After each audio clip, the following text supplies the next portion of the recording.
What's going on, guys? This is Guys at Magic bringing part 2 of the multiple more videos for our legendary creature set review for Multiple more. Adventures in the Forgotten Realms, because apparently I forget how to talk whenever I've been talking about Magic cards for forever. So for this portion, we're going to be talking about the monocolor red and the monocolor green legendary creatures. We'll make another couple of videos past this point that'll talk about some of the multicolor creatures in the set as well. To kick things off, however, we're going to start off with Delina, the Wild Mage. She is 3 and a red for a legendary creature elf shaman. She's a 3/2. It says that whenever she attacks, choose target creature you control, then roll a d20. On a roll of 1 through 14, it says create a tapped and attacking token that's a copy of that creature, except it's not legendary, and it has exile this creature at the end of combat. On a roll of 15 through 20, it says create one of those tokens, roll again. Hunter, what are your thoughts on this card? Well, as we know in Standard, this card can break with Pixie Guide, which states if you would roll 1 or more dice, instead roll that many dice plus 1 and ignore the lowest roll. Except that's blue, so it doesn't do anything, and I don't like it as much being mono red. But it could be fun in a chance deck, something like Usury, Fortune's Flame that we saw from Modern Horizons 2, something inside one of those decks, but I'm not the biggest fan of this card by itself without help, especially with all the dice rolling. Dane, what are your thoughts? I'm really good at rolling 20s, so I'm gonna play this card all day, dude. Just 20s. Damn, baby. It's Don't 20, even need dude. 15 Blowing to dice 20, huh? No, I'll be rolling 20s all day, dude. Oh, this card's super cool. I mean, even if you don't hit 20, it's like a baby version of what's her bitch's name, dude? You get a tapped and attacking creature, dude. That's awesome. But yeah, I don't think it's as powerful if you can't cheat. But I know David's gonna have some words and break it and something. I don't know. All right, you just compared this to another card, and I don't know what you compared it to, so I'm All right. super confused. And now you're saying cheat. This whole thing is a cheat. Are you talking about Winota? Yeah. Oh boy. All right, I think that these cards are very different from each other. I think Delina and Winota are. Well, obviously, yeah. Winota's gnarly. I think this card is gnarly as well. I think the play pattern themselves, however, is fundamentally different with what you want to be doing. Well, let's hear it, baby. So whenever I look at a card like this, my brain immediately goes to like, how can we start really abusing ETB triggers? Or how can we start copying creatures that really like to be copied or like to make more copies themselves? So I'm going to load this up with cards like Splinter Twin. I'm going to load it up with Kiki Chiki. I'm going to load it up with Zealous Conscripts. That way, even in the case that I don't keep rolling over and over again, if I'm making just like 1 extra copy or 2 extra copies of these creatures, I can just go nuts. So I don't even care necessarily if I roll a 1 through 14, but if I roll a 15 through 20, it's icing on the cake, and we're just going to start going nuts. Yeah, I agree. Yeah. Well, I'm just going to tell you my grade. My grade is a C. It's average. Dane? Seems fun. I don't think I'm smart enough to break this card. So, like, if I had to personally build a deck, I would fucking ruin it. So I guess I'll give it a C and then net deck off something you build or something. I don't know. I'm going to give this one a B because I feel like there's some shenanigans that you can really do with her that would be a lot of fun. I don't think she's an A just because she still does have that element of randomness to her. And also, I'm not sure if, honestly, I could give a monocolored commander an A anyways, just because they have their limitations and their weaknesses with only being 1 color. But I definitely think that she can be a very, very strong card. Cool. Couldn't give a monocolored commander an A, huh? I mean, that's foreshadowing. Let's keep moving. I'd have to do a lot. Oh, that is foreshadowing. All right. Next up, we have Inferno. By the way, that average was a C. Oh, whoopsies. Next up, we have Inferno of the Star Mounts. This is 4, a red and a red for a legendary creature, Dragon. It is a 6/6. It says, this spell can't be countered. It has flying and haste, and it has fire breathing. So for a red mana, you can give it +1/+0 until end of turn. It says, whenever its power becomes 20 this way, it deals 20 damage to any target. Shane, you start us off on this one. I can win the game. Nuts. How do you win the game? You got to pay like 14 mana or something? I could get that easy, dude. Except this is EDH. We have 40 life. Just do it Oh, twice per fuck. player. I'll just do it. Also, yeah, I don't know about this card anymore. I mean, I like that it's a flying haste non-counterable. That's really cool. I feel like the other text is a little irrelevant in EDH, but yeah, it's probably not going to be my commander. I think. I love just the waves that you went through of like, oh my god, this thing is absolutely amazing to I don't know if this is playable anymore. It happens, Yeah. dude. Okay, so this is what I wrote originally when I was reading this card. I was like, I want to love this card in EDH. And then I was like, you know what? I changed my mind. I do. It's good. Commander damage is real threat that your opponents need to deal with. Because Real this threat.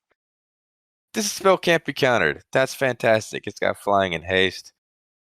It comes in as a 6/6 flyer straight to the face. That's 6 commander damage coming at you immediately. And you can just pump it even higher with just however many red you can pay for. That's crazy. Back on So the train.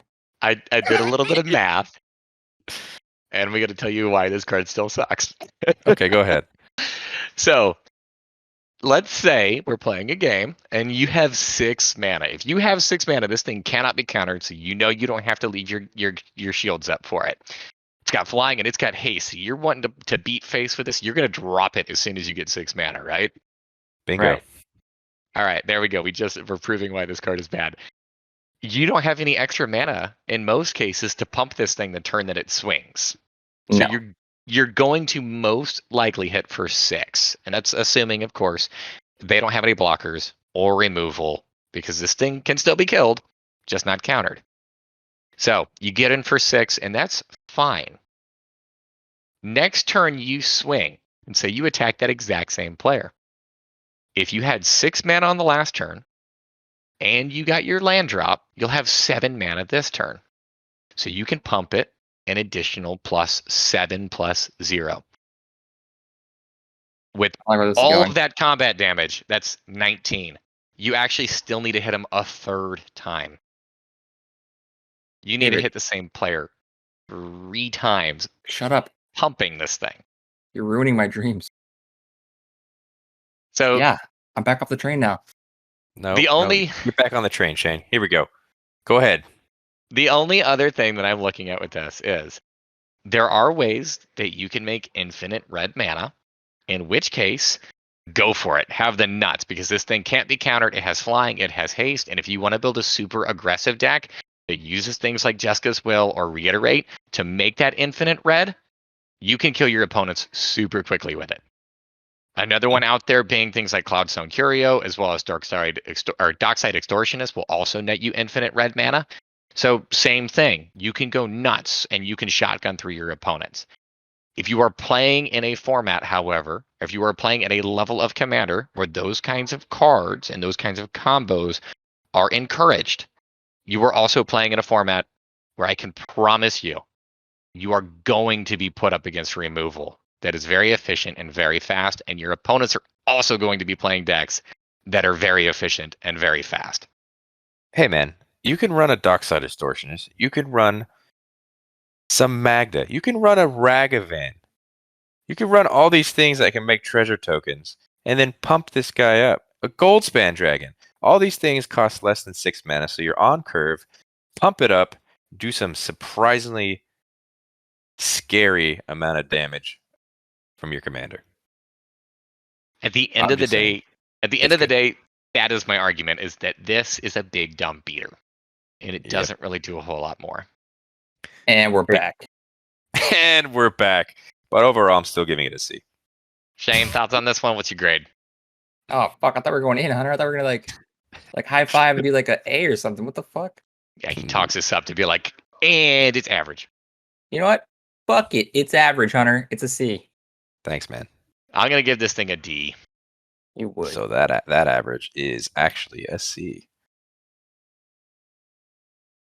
Next up, we have Zalto Fire Giant Duke. This guy is 3 red for a giant barbarian. He's a 7/3 with trample. That states that whenever he is dealt damage, venture into the dungeon. Hunter, what are your thoughts on this one? Why didn't they call this Enrage? See, this was my complaint too. What? Why? This is literally Enrage. They have a word for it, and they just decided, nah, we're not gonna call it that. Maybe because Venture into the Dungeon is its own mechanic, and they couldn't say Enrage Venture into the Dungeon. I don't know, but they should have just called it Enrage. And there's only 4 other cards in mono red that can help Venture into the Dungeon. I don't like it. Wah, wah. It's bad. All I got for you. Oh, all right. So Hunter and Shane ride the hate train for this one. This is not the first card that we've come across. It's like a venture into the dungeon card that cares about that. Hunter, that you bring out the number of support cards that also venture within that color. And I think that's a mistake. This card ventures on its own. So whenever it's dealt damage, it ventures into a dungeon. I want to do the exact same thing with this as what I want to do with the red-green pre-constructed commander. I want to have my deck loaded with low-to-the-ground creatures that can ping over and over and over again. That way I can ensure that I am moving through 2 dungeons or 2 rooms every single turn on my turn and on my opponent's turns. And then also, this is 7 mana for, it's 5 mana for a 7/3 with trample. Worst case scenario, this guy's got he's got a lot of power to him. He can deal a pretty significant amount of damage. And even if they block, which they probably will, and he will probably die, he's going to be dealing a ton with trample. This is also a great target for any kind of equipment, too. My God, David. You and your hypocriticalness. This is just a big dumb beater. Why do you like this card? I don't think that this is a big dumb beater. I think this is a card where you can literally shotgun through a dungeon every single turn rotation. Hey, wait. I have a question, David. Yep. What's the grade? I'm going to give it. No, I'm that's going to why give it. You're talking it so hyped up, and it's a fucking C. All right, yeah. On my notes, I'm giving this thing a C. It's still not my favorite commander out there. It's not a deck, to be completely honest, that I would actually want to build. In fact, Same. if you like that kind of strategy, there's a pre-constructed deck that is red and green that does this exact same thing much more efficiently, and it rewards you with creature tokens as well. Oh. Yeah, I gave this a D. I like it. Yeah. It's What do you not. give it, Shane? I don't really like it either, man. So It's very, very aggressive, but What's your grade? we're all giving it Ds, dude. I'm gonna give it some D too. all right, DDC average here is a D. That wraps it up for our red legendary creatures from this set. Next up, we're going to move on to the green ones. To kick this off, we have Old Gnawbone. Old Gnawbone is 5 and 2 green mana for a total of 7. He's a legendary creature dragon. It's a 7/7 with flying, and states whenever a creature you control deals combat damage to a player, create that many treasure tokens. Shane, what are your thoughts? This card's dope, dude. This card's super dope. I remember I was already hating on treasure tokens, dude. That's a shitload of treasure tokens, though. Yeah, it I don't know. I think I don't know how I would build this, but like that is ramped to the fucking nth power. I like it. So I said treasures, but 7 mana for a commander screams counter me first, because it's got that ability to create 7 treasures if it had haste. I mean, mono green. I mean, you can put equipment on it to give it haste, lightning greaves, but I don't know, man. It screams remove me from the game quickly. This doesn't need haste. So it says whenever a creature you control, not whenever it. That's true. So That's true. if you play this and you have a board, which if you're playing green, let's face it, you're gonna have some stupid number of creatures in your deck. Swing in with those, and you're netting all of that treasure back. My thought on this is like your opponents need to deal with this as this thing comes in. It needs to be either countered or it needs to be killed immediately. Because if you get so much as even just one good swing in, you're never going to run into a problem with like the commander tags being too much for this, because just the amount of treasure tokens that you're going to make on this, you're going to go crazy. And if this thing does stick around, he's going to make 7 treasure tokens on his own, plus whatever your board is doing too. I think this card is a huge threat. Yeah, this Yes, card's nuts, dude. he costs a lot, but honestly, in green, 7 mana is not it's not. I don't even want to say difficult. You have to like turn 4, dude. I might Yeah. interrupt. Yeah, this is a very good card. We're talking him into it, dude. You We're are doing talking. You're talking me into it, and I'll tell you what. I'll tell you right now. If I open this card in my pre-release set, I will build an entire deck around it. You heard it here first, folks. And your pre-release, so not one of the 7 boxes that you're going to buy for this set. Just the pre-release kit. All right. All in all, I'm going to give this thing a B. My logic on this is because it is still so expensive and because it's monocolor, I don't know if I can actually give this thing an A. We're totally going to counteract this here in a moment. We'll get to that whenever we get to it. And the other 2 guys in here are going to whine and bitch. However, this is a super, super high B. I think this card is absolute nuts. I think it's fantastic. I can see myself building a deck around this. I'm And- also giving it a B.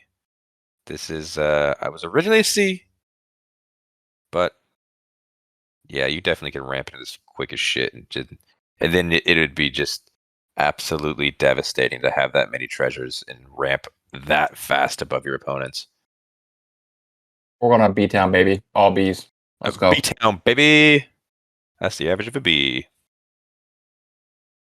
Next up, we have the Tarrasque. The Tarrasque is 6 green, green, green for a legendary creature dinosaur. It is a 10/10. It says it has haste and ward 10 as long as it was cast. And whenever the Tarrasque attacks, it fights target creature defending player controls. I need to know why this is your favorite card in the entire set, Hunter. And I know because it's green and it has big numbers on it. Yeah. That's war. So tell me why you love this.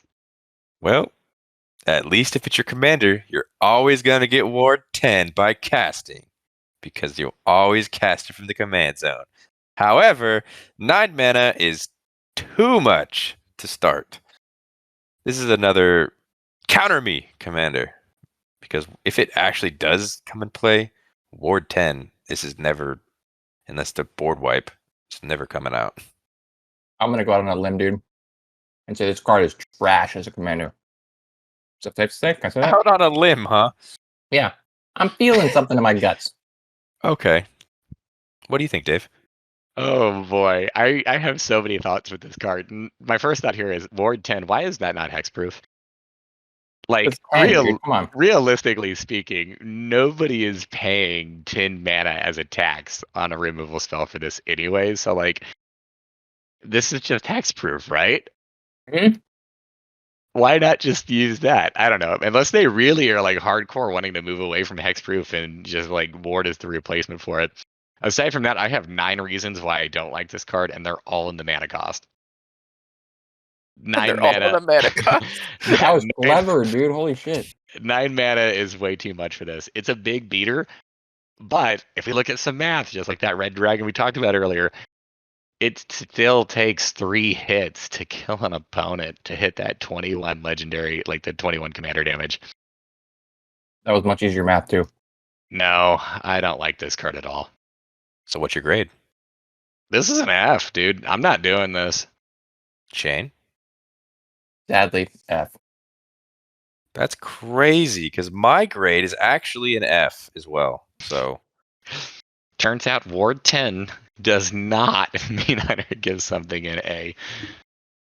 I don't know, man. Every time a card adds more than what it says, I feel like every card that we've seen that says ward always has extra text on it. And it's not good when there's extra text. So the last card that we're going to talk about today, and I know I'm going to get some fucking heat for this one, is Varis Silverymoon Ranger. This one is 1 a green and a green for a legendary creature, human elf ranger. It's a 3/3 with reach and ward 1. It says whenever you cast whenever you cast a creature or planeswalker spell, venture into the dungeon. This ability triggers only once each turn. It also says whenever you complete a dungeon, create a 2/2 green wolf creature token. Shane, kick us off with this one. I think this card is really good. I've talked to you about this card many times, and I know that you have your own opinion. But I think this card's straight up good. I'm not going to do any kind of janky break. I don't know how to do that. I'm not that good of a Magic player. But just for face value, I like it a lot. Why? 3 mana, 3/3. That's sick right there. Ward 100. You like Ward, right? Ward 1. There you go. Reach. All right, cool. No more flyers. Don't give a shit. Great. If finish one dungeon, get some wolves. Like, what the fuck? I feel like you asked him, why do you like this card? And he just read the card. He did. I mean, what else? Literally, it's right there. Well, I'll tell you what. I'm not a big fan of this card at all. Why not? I think it's pretty average. I Wow. will say, Ward 1, pretty solid. Reach, pretty solid. When you complete a dungeon, 2/2 wolf, that's cool. There's not a lot of cards that help venture into the dungeon. I've mentioned this before. And its main ability is whenever you cast a creature or planeswalker, this ability only triggers once per turn. That's it. Yeah, it's go ahead, Dave. Tell me why. Adventures, dude. It's sick.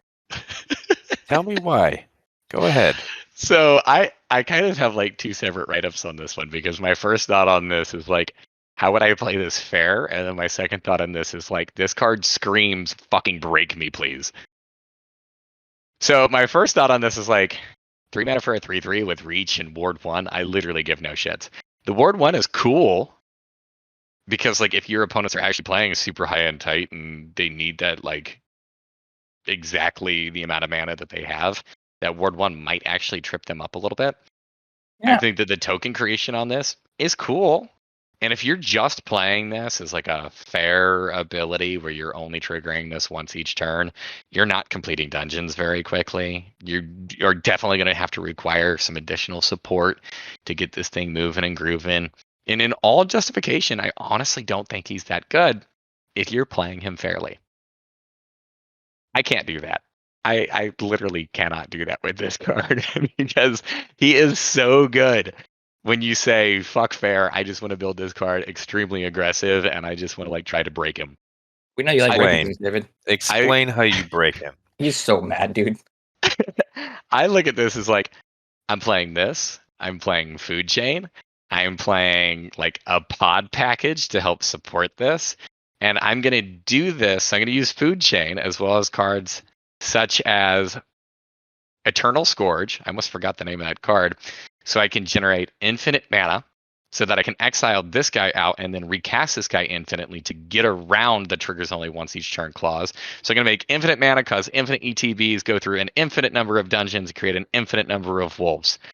And this guy is super cheap and efficient at that. You can do this pretty easily by like turn 4.